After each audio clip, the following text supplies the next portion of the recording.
आप सभी साथियों को बहुत बहुत नमस्कार, बहुत बहुत स्वागत है आज के इस सेशन में। आशा करता हूं कि आप बेहतरीन होंगे, ज़बरदस्त होंगे और अपने आने वाले प्रमोशन एग्जाम की तैयारी बड़े ज़ोरों शोरों से कर रहे होंगे। वाह, क्या बात है! बहुत सारे साथी जुड़ चुके हैं। आप सभी का आज के इस इम्पोर्टेंट सेशन में स्वागत है, अभिनंदन है। आज जो ये क्वेश्चन डिस्कस होंगे ये आपको एक दिशा दिखाएंगे और हूबहू यही सवाल आपके एग्जामिनेशन में आ सकते हैं, क्योंकि रिकॉल क्वेश्चंस एक ऐसा विषय है जो आपके प्रमोशन एग्जाम में उनके सवाल जो हैं रिपीट होते हैं। तो आज हम चर्चा करेंगे रिकॉल क्वेश्चन प्रथमा यूपी ग्रामीण बैंक का, जिनका एग्जामिनेशन 22 दिसंबर 2024 को हुआ था। आज चर्चा करेंगे हम स्केल 1 से 2 का। हमारे बहुत सारे साथी नमस्कार कर रहे हैं। करमवीर जी, सभी साथी को नमस्कार, वेलकम बैक। सुधीर जी बोल रहे हैं, वाह, सुधीर जी बोल रहे हैं वेलकम बैक। हाँ, मैं अपने बारे में क्या कहूँ। मैं गया था घूमने मुंबई और घूम के आया जुहू। मैं अपने बारे में क्या कहूँ, है ना? क्या बात है, वाह, बहुत बढ़िया। तो ये जो सेशन है बहुत इम्पोर्टेंट होगा। और जब भी हम कहीं जाते हैं तो सीखते हैं। मैं भी सीखने के लिए गया था और ये जो है सीखने का जो आपका सिलसिला है हमेशा चलते रहना चाहिए, क्योंकि जब तक जीना तब तक सीखना। अनुभव ही जीवन का श्रेष्ठ शिक्षक है और जीवन की कल्पना शक्ति हमें अनंत बनाती है, महान बनाती है। तो सभी साथियों के लिए मैं बताना चाहूँगा कि ये जो एग्जामिनेशन हुआ था 22 दिसंबर 2024 को, और 22 दिसंबर 2024 को ये जो आज सवाल हम डिस्कस करेंगे स्केल 1 से 2। और ऐसे सवाल जो चाहे किसी भी स्केल में हो, क्लरिकल टू ऑफिसर, या 1 से 2, 2 से 3, या 3 से 4, तो इन सारे सवाल को जो है आप पढ़ के जाएंगे तो आपका 50% से भी ऊपर आपकी तैयारी हो जाएगी। मोनिका जी राम राम कह रहे हैं, राम राम मोनिका जी, कैसे हैं आप? अभी आपने गाना भी सुना होगा, राम को मांग ले मेरे प्यारे, जिंदगी भर गुजारा मिलेगा। है कि नहीं? मतलब देने वाले की तो हजार बाहें, तो उनसे क्या मांगता है ना? उनका दामन पकड़ कर तो देखो, उम्र भर का गुजारा मिलेगा। हाँ, मनीष जी बोलना सही, बोलना सर है। उनका दामन पकड़ लिए तो सब मिलेगा ही मिलेगा, है ना? तो आप सभी जो हैं थोड़ा सा आप सभी को ये बताना चाहूँगा कि एग्जामिनेशन में 5 चीज़ें महत्वपूर्ण होती हैं। एक तो होता है कि आपके क्या पढ़ें करके, आपको बहुत सारे टॉपिक्स रहते हैं, तो उनमें से क्या निकालना है, क्या पढ़ना है और क्या छोड़ना है, ये बड़ा मुश्किल होता है। तो उसी में मदद करता है ये रिकॉल क्वेश्चंस, जो है बहुत मदद करता है। और सबसे पहले जब भी पढ़ाई की शुरुआत करते हैं तो मैं बोलता हूँ रिकॉल क्वेश्चन को पढ़िए, क्योंकि जैसे ही रिकॉल क्वेश्चंस को पढ़ेंगे आपको सारी चीज़ें दिखने लगेंगी। तो चलिए मैं लिए चलता हूँ, कुछ रिकॉल क्वेश्चन पे डिस्कस करेंगे और बातों ही बातों में ये सेशन जो है कंप्लीट करेंगे, सीखेंगे। पहला सवाल आपकी स्क्रीन पर ले रहा हूँ। सवाल नंबर 1 देखिए।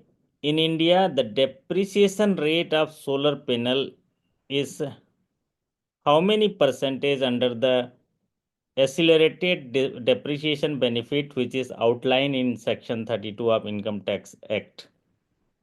तो यहाँ पर पूछा है जो भी सोलर पैनल्स हैं उनको सेक्शन 32 के इनकम टैक्स एक्ट में जो आउटलाइन किया गया है, उस डेप्रिसिएशन बेनिफिट कितना परसेंट दिया जाता है सोलर पैनल पर? तो सोलर पैनल पर जो डेप्रिसिएशन है, डेप्रिसिएशन से जुड़ा हुआ एक जो पहले सवाल ज़्यादा आता था वो कंप्यूटर का आता था, कंप्यूटर का। तो आप 33.33% में टिक लगाते थे, और व्हीकल में जो है 25% या 20% लगाते थे।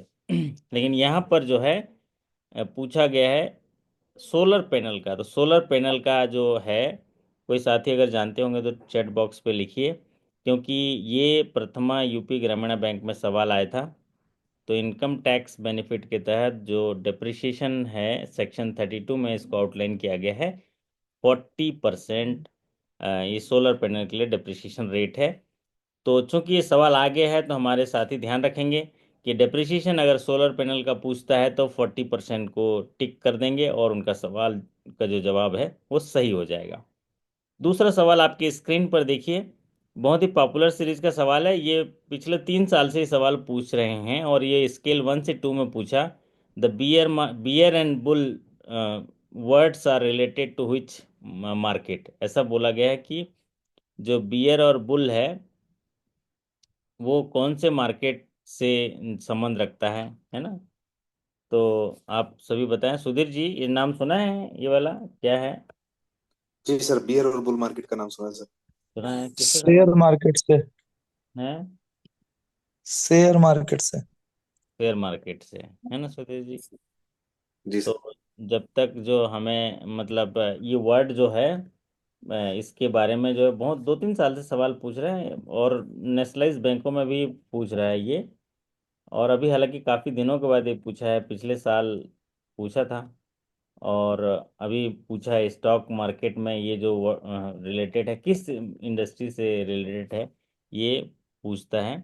तो यहाँ पर हमारे साथी ने सही बोला, ये जो है किस मार्केट से है, आपका शेयर मार्केट से संबंध रखता है। तो शेयर मार्केट में बुल और बियर शब्द जो है ये इसका जो मीनिंग है आप लोग जानते भी होंगे, फिर भी थोड़ा सा मैं बता देता हूँ। यहाँ पर स्क्रीन पर भी आपके यहाँ लिखा हुआ है। तो बुल और बियर शब्द का मतलब होता है तेजी वाला बाजार, उसको बुल बोलते हैं, और बियर मतलब गिरावट वाला बाजार। बुल मार्केट का मतलब होता है तेजी वाला बाजार जिसमें शेयर, बॉन्ड, कमोडिटीज की कीमतें बढ़ रही होती हैं या उसकी बढ़ने की संभावनाएं होती हैं। और बियर मार्केट का मतलब होता है गिरावट वाला बाजार जिसमें सिक्योरिटीज की कीमत गिर रही होती है या गिरने की संभावना होती है। तो ये जो दोनों शब्द हैं ना, ये जानवरों के व्यवहार से लिए गए हैं। जैसे कि बुल है मतलब बैल हमला करता है, इसलिए वो बढ़ते शेयर बाजार का प्रतिनिधित्व करता है। और बैल अपने सींगों को ऊपर की ओर उठाता है और बढ़ती कीमतों का प्रतीक है। यहाँ पर स्क्रीन पर भी आप देख सकते हैं, है ना, ये बुल का मतलब। और जो दूसरा है बियर, ये भालू हाइबरनेट करता है, इसीलिए वह पीछे हट रहे बाजार का प्रतिनिधित्व करता है। भालू अपने पंजे को नीचे की ओर घुमाता है और गिरती कीमतों का प्रतीक है। तो ये जो है बुल मार्केट में निवेशक ज़्यादा जोखिम या रिस्क लेने के लिए तैयार होते हैं और हाई रिटर्न्स की उम्मीद में ज़्यादा जोखिम वाले संपत्तियों में निवेश करते हैं। और बियर मार्केट में जो निवेशक है वो बेचना चाहते हैं या कम नुकसान हो इसलिए वहाँ से निकलना चाहते हैं। नकदी या निश्चित आय वाली प्रतिभूतियों की सुरक्षा करते हैं। ये दोनों चीज़ें जो सांकेतिक है मार्केट के, और बाकी डिटेल्स जो है आप देख सकते हैं, लेकिन बेसिक बेसिक जो चीज़ें हैं मैंने आपको यहाँ पर बता दी। तो ये रिलेटेड हैं शेयर मार्केट से। अगला सवाल आपकी स्क्रीन पर देखिए, what is the margin for प्रधानमंत्री किसान ऊर्जा सुरक्षा एवं उत्थान महाअभियान पीएम कुसुम स्कीम। तो ये जो स्कीम्स यहाँ डिस्कस हो रहे हैं, जैसे कि आप देखे होंगे पीएम विश्वकर्मा योजना, प्रधानमंत्री वो किसान ऊर्जा सुरक्षा एवं उत्थान महाअभियान जो पीएम कुसुम योजना, इनको एक एक दो दो बार 3 बार पढ़ लीजिए, कोई बुराई नहीं है, क्योंकि इनसे सवाल आने ही आने हैं और हर एग्जामिनेशन में सवाल जो है आते हैं। सुधीर जी, आप एग्जाम दे के आए थे ये वाला? नहीं दिए थे? ओके, आपका माइक नहीं बंद है। सर, नहीं सर, मेरा नहीं था सर। जी सर। अच्छा। तो यहाँ पर जो प्रधानमंत्री कुसुम योजना है उसके बारे में थोड़ा बहुत जानकारी है आपको, पीएम कुसुम योजना के बारे में? जी सर, सोलर पंप हाँ। लगते हैं इस स्कीम के तहत, सोलर पंप। अच्छा, सोलर पंप लेना है क्या है किसानों को ना, एक तो खेती करते हैं तो उनमें पानी की जरूरत होती है।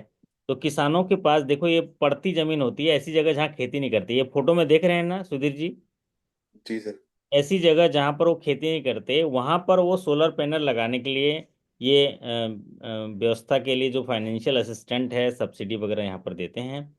इससे क्या है, एक तो करता है कि खुद अपने ही खेतों में पानी स्टैंड अलोन पंप के माध्यम से पानी दे सकता है। फिर अगर ज़्यादा पावर जनरेशन हो करेंगे तो इसको ग्रिड को भी बेच सकता है, डिस्कॉम को भी बेच सकता है, बराबर सुधीर जी? तो जी सर। यहाँ पर मार्जिन पूछा गया, मार्जिन 30% ऑफ प्रोजेक्ट कास्ट होगा, जैसे कि हमारे कुछ साथी यहाँ पर टाइप कर रहे हैं। 30% ऑफ द प्रोजेक्ट कास्ट जो है इसका मार्जिन है। क्योंकि इसके 3 घटक होते हैं, पहले स्कीम को समझिए। ये जो स्कीम है प्रधानमंत्री किसान सुरक्षा एवं उत्थान महाअभियान, जिसको पीएम कुसुम योजना कहते हैं, इसकी शुरुआत सरकार ने 2019 में किया था। और इस योजना के तहत किसानों को जो है सौर पंप या सोलर पंप और ग्रिड से जुड़े जो अक्षय ऊर्जा है उसमें बिजली संयंत्र स्थापित करने के लिए वित्तीय सहायता, मतलब बिजली बनाने के लिए, उससे पंप से बिजली बनाने के लिए और उसको ग्रिड में जो है देने के लिए, ताकि उनको आय हो, इसके लिए ये वित्तीय सहायता प्रदान करते हैं। तो इस योजना में किसानों को उसका जो प्रोजेक्ट कास्ट होता है उसका 60% तक सब्सिडी मिलती है। इस योजना के तहत इसमें क्या किया गया है, किसानों को जो उनकी बंजर भूमि है, परती है, चरागाह है, या ऐसी कोई भूमि जहाँ पर वो खेती नहीं करता है, वहाँ पर सौर ऊर्जा संयंत्र लगाने के लिए सहायता प्रदान करती है।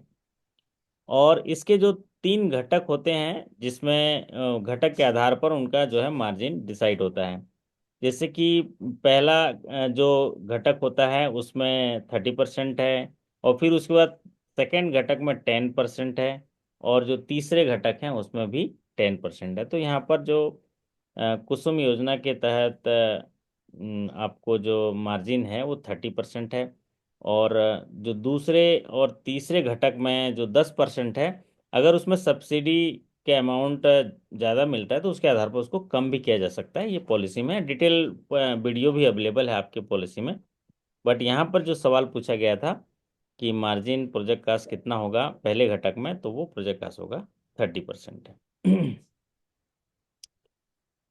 सर एवरी स्कीम कंटिन्यू कब से? सब स्कीम पढ़ा चुके हैं मोनिका जी, आपके लॉगिन सेक्शन में ऑलरेडी है। आप अगर जनवरी 2024 से अगर स्टार्ट करेंगे तो सारे स्कीम्स जो है कई कई बार, 5 5 बार भी पढ़ा चुके हैं। फिर भी पढ़ाएंगे, लेकिन अभी चूंकि पढ़ा चुके हैं तो आप एक बार जाके लॉगिन सेक्शन में देख लीजिएगा स्कीम्स वाइज। अगला सवाल आपकी स्क्रीन पर है। Pledge charge will be created on which of the following security?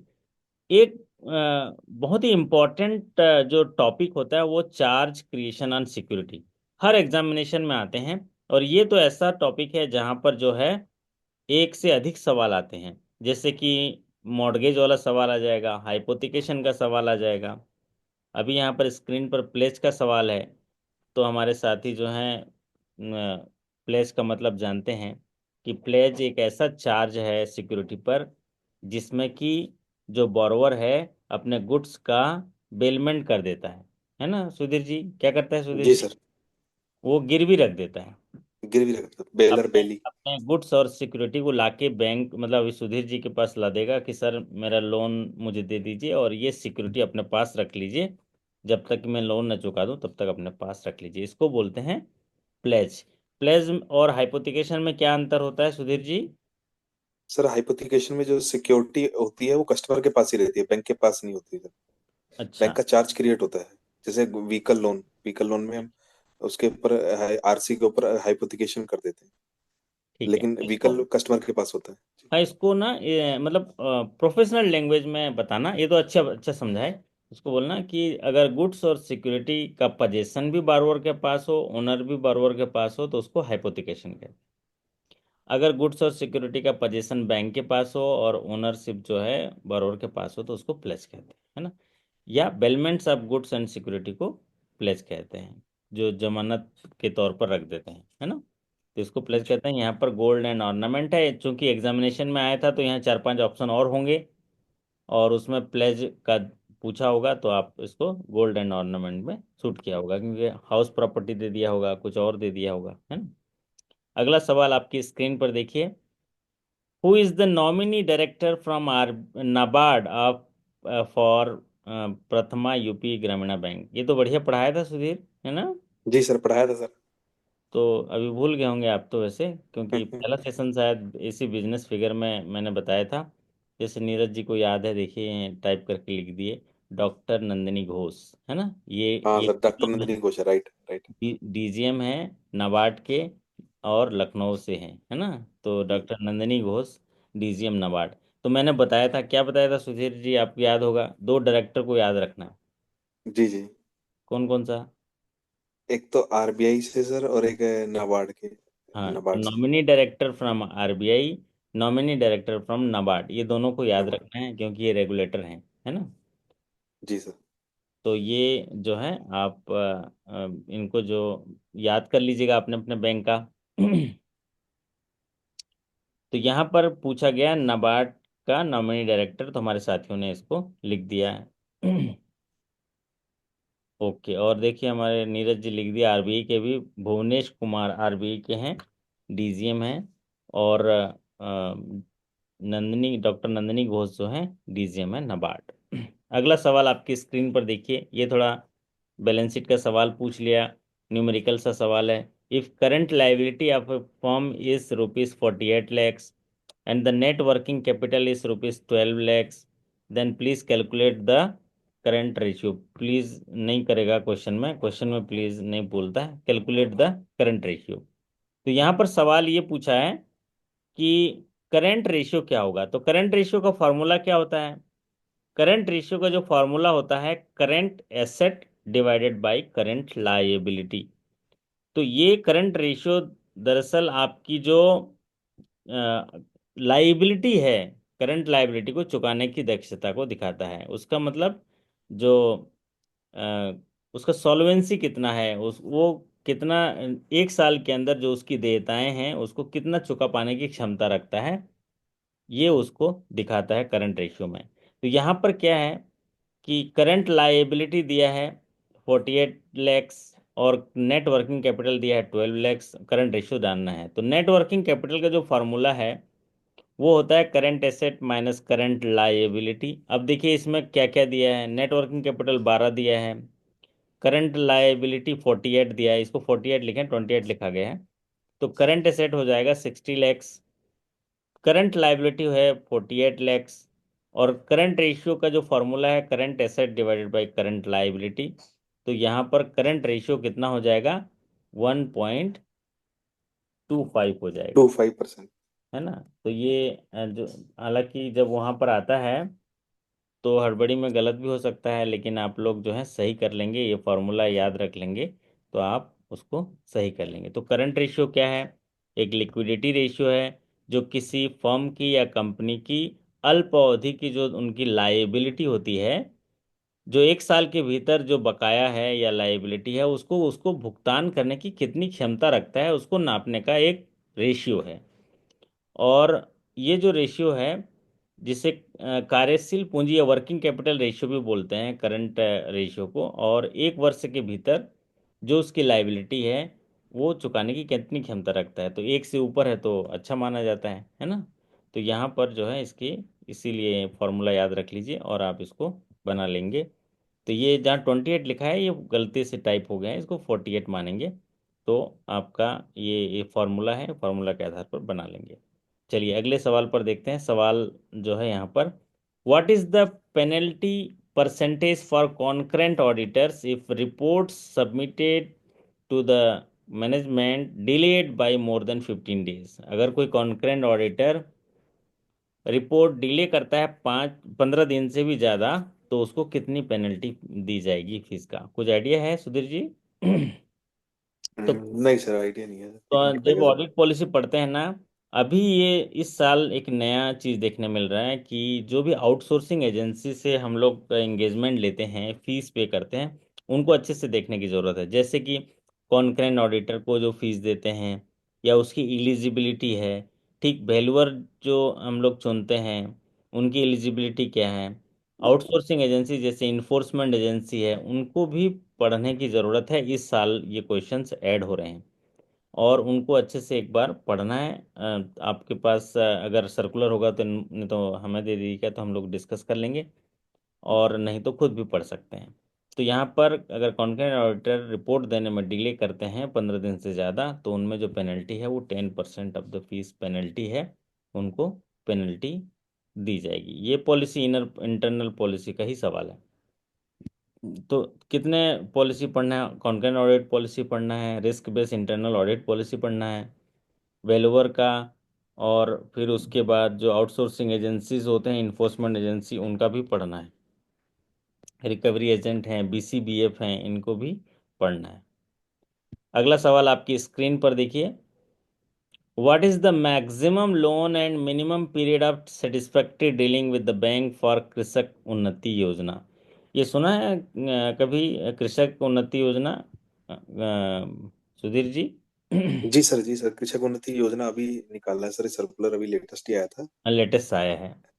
तो जी सर। कृषक जो उन्नति योजना है, इसका जो उद्देश्य होता है ना Sudhir ji, crop production loan के रूप में मदद करना। जैसे किसान क्रेडिट कार्ड के रूप में मदद करते हैं ना, तो उसी का ही एक कंपोनेंट है कैश क्रेडिट के रूप में कृषक उन्नति योजना, जिसका पर्पस है कि एग्रीकल्चर और अलाइड एक्टिविटी में वो डेवलपमेंट कर पाए। जैसे कि लैंड डेवलपमेंट एक्टिविटी, फेंसिंग और जो labelling, clearance, formation of disposal drains, ये जो है उसको काम कर सके, ताकि वो फार्म मैकेनाइजेशन और लोन वगैरह, एनिमल हस्बेंड्री, फिशरी एक्टिविटी, ये सारी चीज़ों को बढ़ावा दें।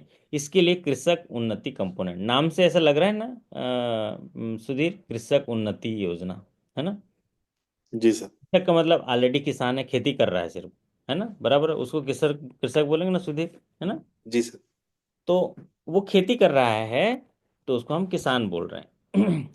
अब वो हम चाह रहे हैं कि अच्छा किसान है, अगर कुछ अच्छा सेटिस्फैक्ट्री डीलिंग बैंक के साथ किया है, तो उसको हम कुछ पैसा और देंगे कृषक उन्नति योजना के तहत, ताकि वो क्या करेगा, अपने जो है खेत में उसको इस्तेमाल करेगा। किस रूप में इस्तेमाल करेगा?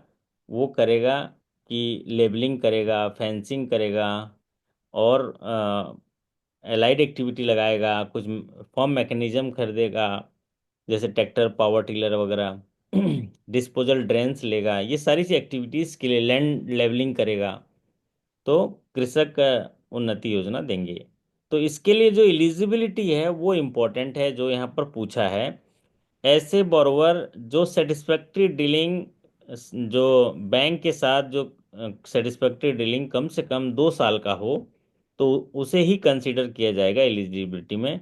और साथ ही साथ वो एनपीए भी नहीं होना चाहिए पिछले 2 साल में, है ना? तो ये ध्यान रखना है। तो इसका सवाल जो पूछा गया है वो वही पूछा गया है, मिनिमम डीलिंग जो है 2 साल का होना चाहिए सेटिस्फैक्ट्री। अब मैक्सिमम अमाउंट बोला है, तो मैक्सिमम अमाउंट जो है, वो मैक्सिमम अमाउंट है 10 लाख रुपए। तो ये एक अम्ब्रेला लिमिट है, जिसमें केसीसी कंपोनेंट, कृषक उन्नति कंपोनेंट और ओवरऑल सैंक्शन लिमिट जो है ये 10 लाख रुपए का होगा। तो ये कृषक उन्नति के लिए हम लोग एक डिटेल सेशन अभी आने वाले दिनों में ले आएंगे, तो अच्छा रहेगा। ठीक है, पढ़ना चाहते हैं कृषक उन्नति योजना, तो हम कल कल ही उसको जो है सेशन कर लेंगे। तो उसके बारे में सारी चीज़ें डिटेल, तो ज़रा चैट बॉक्स में आप 1-2 कमेंट कर दीजिए, अगर ये कृषक उन्नति योजना को पढ़ना चाहते हैं, तो डिटेल में उसके चीज़ों को हम पढ़ा देंगे। और वैसे पढ़ाना ही पड़ेगा, क्योंकि इसमें सवाल पूछने स्टार्ट कर दिए। बहुत बढ़िया। तो पढ़ा देंगे, बिल्कुल कल ही पढ़ा देंगे इसको, कृषक उन्नति को। और आपको एक बार पढ़ा देंगे तो आप याद हो जाएगा। और होगा क्या कि इस साल जितने भी एग्जामिनेशन होंगे, अब देखना ये 2025 तक इससे जुड़े हुए सवाल आएंगे। क्योंकि उसके और भी फीचर्स हैं, तो कंपोनेंट वगैरह के। अभी तो दो चीज़ें मोटा मोटी आपने देख लिया कि 2 साल का सेटिस्फैक्ट्री ट्रांजेक्शन है और मैक्सिमम 10 लाख है। तो लोन को हम पढ़ते हैं तो 5 तरीके से पढ़ते हैं, आजकल तो 7 तरीके से सवाल पूछ रहे हैं। क्या क्या? पहले तरीका देखते हैं कि एलिजिबिलिटी क्राइटेरिया क्या है, दूसरा है क्वांटम ऑफ फाइनेंस, तीसरा है रिपेमेंट मार्जिन, फिर होता है चौथा रिपेमेंट विद मोरेटोरियम, पांचवा सिक्योरिटी, और फिर कोई स्पेशल फीचर, जैसे कि यहाँ पर देखिए स्पेशल फीचर है मिनिमम 2 साल का सेटिस्फैक्ट्री होना चाहिए, और फिर सैंक्शनिंग अथॉरिटी या वेवर पावर कुछ है तो ये तो आपको जानकारी हो गया। अगला सवाल देखिए, क्या सवाल है, पढ़ो तो सुधीर, क्या सवाल है? SLR is defined in which act? SLR क्या होता है सुधीर, बताओ तो, टूटी फूटी भाषा में जैसे जानते हो वैसा बताओ। जी सर, स्टैच्यूटरी लिक्विडिटी रेशो होती है, बैंक को कुछ हिस्सा अपने पास, कुछ बैंक का कुछ हिस्सा जो है जो उसके कैपिटल का कुछ हिस्सा आरबीआई के पास सेव रखना होता है, एसएलआर की ओके, फॉर्म। ठीक है, बढ़िया। तो इसमें क्या क्या रहता है, स्ट्रेटजी लिक्विडिटी रेशियो में क्या क्या रख सकता है? मैं बताता हूँ। तो जी अच्छा बताया हमारे साथी ने कि स्ट्रेटजी लिक्विडिटी रेशियो, बैंक जो है अपने net demand and time liability का जो जमा राशि होता है, उसका एक फिक्स परसेंटेज जो है वो लिक्विड एसेट के रूप में रखने का नियम है। और ये भारतीय रिजर्व बैंक तय करता है कि एसएलआर जो है कितना रखा जाएगा। और एसएलआर जो है ये इंश्योर करता है कि जो भी ग्राहक उनको बैंक से जो जुड़े हुए हैं उन उससे क्या बैंक की मजबूती को जो है वो सक्षमता देता है। एसएलआर जो है वर्तमान रेट क्या है सुधीर जी मालूम है? 18% है। 18%। और इसका जो मैक्सिमम सीमा कितना है एसएलआर का, वो है 40% है। ठीक है। 40%। तो ये एक मॉनेटरी इंस्ट्रूमेंट है आरबीआई के लिए, जिसमें कि वो लिक्विडिटी मैनेजमेंट करता है। और एसएलआर जो है नकदी के रूप में, गोल्ड के रूप में या गवर्नमेंट सिक्योरिटी के रूप में वो इन्वेस्ट कर सकते हैं। मान लीजिए बैंकों को बोला कि 18% रखना है नेट डिमांड टाइम लायबिलिटी का, तो बैंक क्या करेंगे कि उतने अपने जमा राशि का 18% जो है नगद के रूप में या गोल्ड के रूप में या गवर्नमेंट सिक्योरिटी के रूप में जमा करेंगे। और जो एसएलआर की दर अगर बढ़ाई जाती है तो बैंकों के पास लिक्विडिटी कम होगी। और एसएलआर अगर घटाई जाती है तो बैंकों के पास लिक्विडिटी ज़्यादा होगी, मतलब ज़्यादा लोगों को पब्लिक अगर मान लीजिए एसएलआर को बढ़ा देता है, अभी मैक्सिमम 40% कर सकता है, तो 40% कर दिया तो होगा क्या, बैंकों को लोन देने के लिए कम पैसा होगा। बराबर है सुधीर जी? जी सर, जी सर। तो अपना 40% पब्लिक का जमा हुआ 40% तो आरबीआई के पास रख दिए, तो उनके पास कम हो जाएगा पब्लिक को देने के लिए, तो होगा क्या कि पब्लिक के पास पैसा कम जाएगा। ये बात है। तो एसएलआर की जो व्याख्या है वो की गई है under section 24 of banking regulation act की गई है। Under section 24 of banking regulation act 1949 SLR की व्याख्या की गई है। अगला सवाल आपकी स्क्रीन पर देखिए, what is the net NPA of PUP GB as on 31 March 2024? तो नेट एनपीए पूछा गया है। ज़्यादातर जो है एग्जामिनेशन में नेट एनपीए पूछा जाता है। नेट एनपीए 3% से कम होता है तो बहुत अच्छा होता है। और यहाँ पर जो है नेट एनपीए पूछा गया, नेट एनपीए जो है 1728 करोड़ है। इनका जो एडवांसेस है ना, एडवांसेस है 3.17% का जो है उस नेट एनपीए है। तो 1728 करोड़ जो है नेट एनपीए है। आप देखे होंगे भी कि जो बिजनेस फिगर में से ये एक इम्पॉर्टेंट एनपीए है। 10 चीज़ें ऐसे पूछी जाती हैं ज़्यादातर, deposit, total business, CASA, CD ratio, net NPA, profit और प्रोविजन कवरेज रेशियो, और CRAR, capital to risk weighted asset ratio. फिर डिस्ट्रिक्ट पूछा जाता है, जो हम बिजनेस फिगर में हम लोग डिस्कस भी करते हैं। और एक कंटिजेंट लाइबिलिटी भी आजकल पूछ रहा है, कंटिजेंट लाइबिलिटी, तो यहाँ पर नेट एनपीए पूछ लिया। तो आज ये 10 सवाल जो है मैं तैयार किया आप लोगों के लिए। नॉर्मली मतलब आज ही मैं लौटा हूँ, मैं गया था किसी काम से बाहर, तो आज सेशन मेरे को लेना नहीं था, लेकिन मैं आप लोगों से बात करने के लिए, आप लोगों को थोड़ा हौसला देने के लिए, ये 10 क्वेश्चन डिस्कस करने के लिए जो है मैं आपके सामने आया था एक छोटा सेशन लेके। अभी इसी लिंक पर एक और सेशन होगा, आप लोग इसी लिंक पर बने रहिए। तो आगे आने वाले दिनों में मैं लगातार आपसे मुलाकात करूंगा। और भले ही ये 10 सवाल डिस्कस हुए हैं, लेकिन इसमें बहुत सारी जानकारियां आपको मिली होंगी। इसी आशा और विश्वास के साथ मैं आप लोगों को हौसला देता हूं कि वक्त आने दे बता देंगे। अभी तो 10 ही सवाल है ना सुधीर जी? वक्त आने दे जी सर। बता देंगे तुझे ये आसमां, हम अभी से क्या बताएं हमारे दिल में क्या है। तो अभी बहुत सारी चीज़ें, क्या सीसीआरडी का फुल फॉर्म नहीं मिला, गूगल भी किया है। अच्छा, सीसीआरडी, सीसीआरडी का मतलब होता है customer care and resource, resource department है ना। Customer care and resource department. और एसपीबीटी का मतलब होता है सर सोराब जी पोच खान वाला बैंकिंग ट्रेनिंग कॉलेज होता है। ठीक है। और बाकी गूगल में तो नहीं मिलेगा, ये तो डिपार्टमेंटल का है ना, कस्टमर केयर जी सर। रिसोर्स जी। डिपार्टमेंट है। चलिए बहुत बढ़िया। मध्यांचल ग्रामीण बैंक का मंडे से शुरू हो रहा है, त्रिपुरा ग्रामीण बैंक का भी मंडे से शुरू हो रहा है। और सभी बैंकों का अभी लगातार सेशंस होंगे। आप लोग ज़रा व्हाट्सएप पे अलर्ट रहिएगा।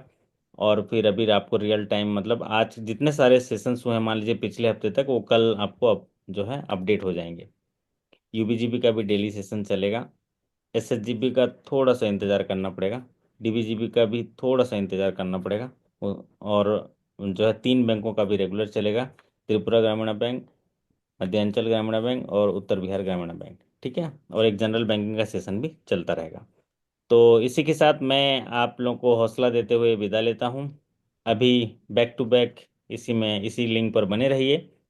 आपको एक सेशन मिलेगा और वो सेशन रहेगा हिंदी पर। हिंदी पर रहेगा। तो जो साथी हायर स्केल में जा रहे हैं वो क्विट कर सकते हैं। वो हिंदी का सेशन नहीं भी देखेंगे तो चलेगा। लेकिन जो ग्रामीण बैंक के साथी क्लरिकल टू ऑफिसर में जा रहे हैं वो हिंदी का जो है सेशन अटेंड करेंगे। एक सीखने मिलेगा। हिंदी के जो क्वेश्चंस होते हैं जस्ट एक आपको उदाहरण के तौर पर मिलेगा। बाकी आप जो है नज़दीकी कहीं बुक स्टोर पे जाके कुछ बुक्स हिंदी व्याकरण का लेके, हिंदी का सेट लेके आप प्रैक्टिस कर सकते हैं। बाकी डेली तो मैं कुछ ना कुछ जो है आप लोग को वीक में 2 या 3 क्लासेस तो हम दे ही देंगे। ठीक है, तो मैं विदा लेता हूँ। आप इसी तरह सीखते रहिए और अपने लक्ष्य की ओर आगे बढ़ते रहिए। बहुत चीज़ें कठिनाई मिलेगी लेकिन उसको भी सहते रहिए, लेकिन उसके बाद भी मुस्कुराते रहिए। इसी शुभकामनाओं के साथ मैं आपसे विदा लेता हूँ। अभी प्रिया जी जुड़ी हैं। प्रिया जी आप जुड़ गए हैं? Yes sir.